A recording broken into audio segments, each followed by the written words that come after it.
Hello everyone, welcome back to advice brain.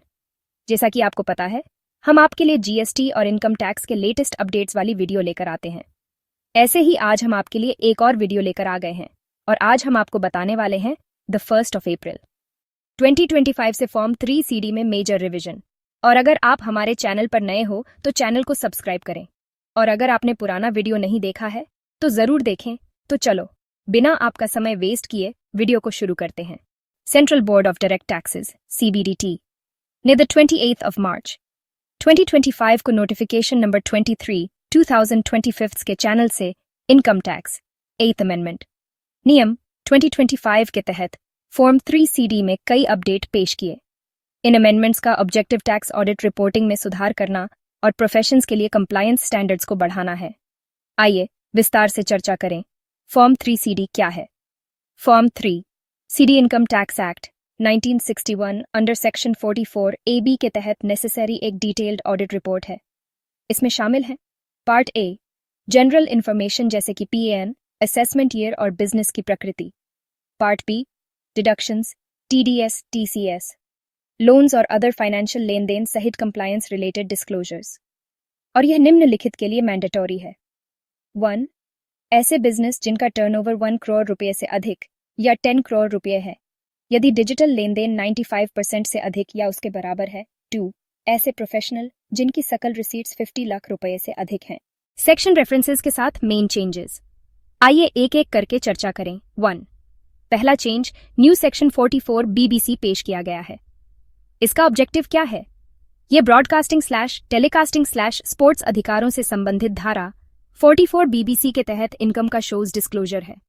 और कौन सा सेक्शन इफेक्टेड है? सेक्शन 12 के तहत जोड़ा गया। यह टैक्स चोरी को कम करने के लिए ऐसी स्पेशल इनकम की पूरी इंश्योरिंग रिपोर्टिंग करता है। दूसरा चेंजेस टू ओल्ड डिडक्शंस की चूक है। खंड 19 हटाए गए कटौती निम्नलिखित के लिए स्पेसिफिक डिस्क्लोजर है। Section 32 AC, investment in new plant and machinery. Section 32 AD, investments in notified backward areas. Section 35 AC, donations to approved welfare projects. अब बात करते हैं तीसरे बदलाव की क्लॉजेस 28 और 29 को हटाना।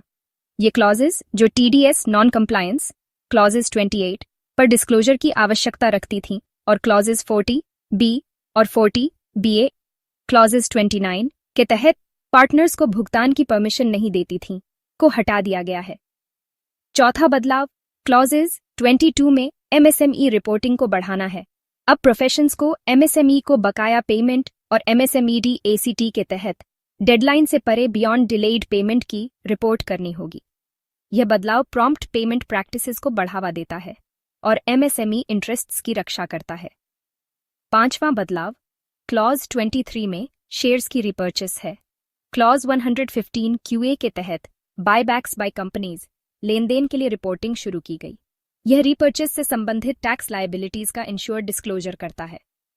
अब बात करते हैं छठे बदलाव के बारे में। क्लॉज 24 और 31 में लोन या डिपॉजिट की अपडेटेड रिपोर्टिंग। इससे लोन, डिपॉजिट और रिपेमेंट की रिपोर्टिंग में कोडिंग और क्लैरिटी में इंप्रूवमेंट हुआ और इससे कैश बेस्ड ट्रांजैक्शंस और रिलेटेड पार्टी बिहेवियर की जांच मजबूत हुई। सातवां बदलाव, क्लॉज 34 में एक्सप्लेनेशन है TDS TCS कंप्लायंस।